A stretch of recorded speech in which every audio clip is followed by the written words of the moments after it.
ഇന്ന് തയ്യാറാക്കാൻ പോകുന്ന ഓണവിഭവം പക്കാവടയാണ്.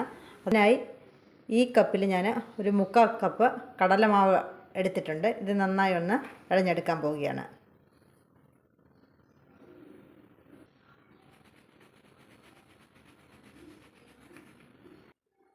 അതേ അളവിൽ തന്നെ നല്ല വറുത്ത അരിപ്പൊടി എടുത്തിട്ടുണ്ട്. ഇതും കൂടെ ഒന്ന് ഇളഞ്ഞെടുക്കാൻ പോവുകയാണ്.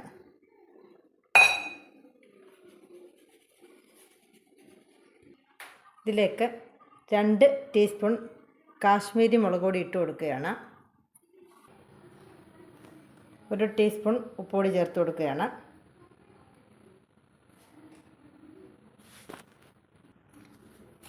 ഇതിലേക്ക് പെരിഞ്ജീരകപ്പൊടി ഒന്നും ചേർത്ത് കൊടുക്കുന്നില്ല. ഇനിയും 1 ടീസ്പൂൺ കായപ്പൊടിയും കൂടെ ചേർത്ത് കൊടുക്കും. ടീസ്പൂൺ കായപ്പൊടിയോടെ ചേർത്ത് കൊടുക്കുകയാണ്. ഇതിലേക്ക് ചേർത്ത് കൊടുത്തിരിക്കുന്ന 3/4 കപ്പ് കടലമാവ്, 3/4 കപ്പ് നല്ല വറുത്ത അരിപ്പൊടി, ടീസ്പൂൺ കാശ്മീരി മുളക് പൊടി, 1 ടീസ്പൂൺ ഉപ്പ്, 1 ടീസ്പൂൺ കായപ്പൊടി, ഇത്രയാണ് ചേർത്തിരിക്കുന്നത്. ഇതിനി നന്നായിട്ട് തണുത്ത വെള്ളത്തിലാണ് കുഴച്ചെടുക്കുന്നത്. നന്നായി കുഴച്ചെടുക്കാൻ പോവുകയാണ്.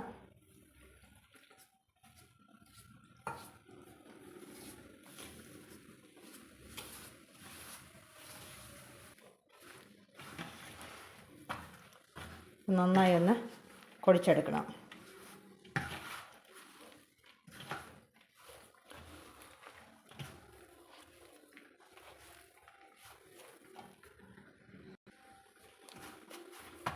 മാവ് നന്നായി കുഴച്ചെടുത്തിട്ടുണ്ട്.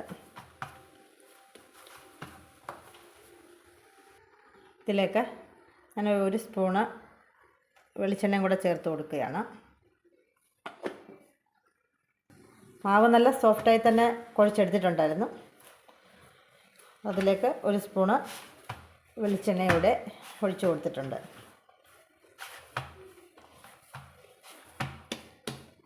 കുറച്ച് മാവ് വീതം ഉരുട്ടി സേവനാഴിയിലേക്ക് ഇട്ട് കൊടുത്തിട്ടുണ്ട്.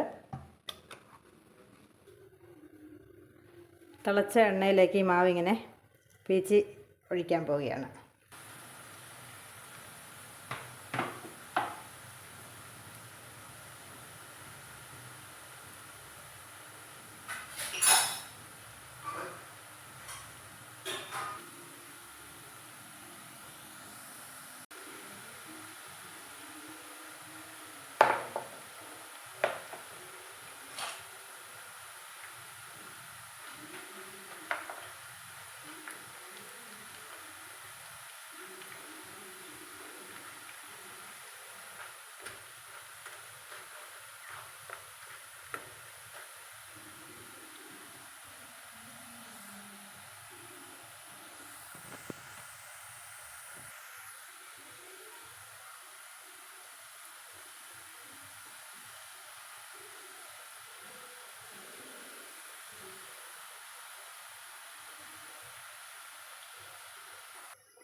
ഈ എണ്ണയിലേക്ക് കുറച്ച് ചതച്ച് വച്ചിരിക്കുന്ന വെളുത്തുള്ളി ചേർത്ത് കൊടുക്കാൻ പോവുകയാണ്.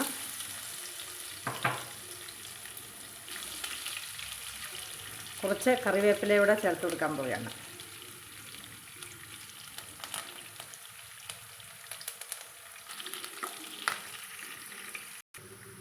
ഇത് നന്നായി മൂപ്പിച്ച് ഈ പക്കാവടയിലേക്ക് ഇട്ട് കൊടുക്കാൻ പോവുകയാണ്. ായ പക്കാവടയാണ്.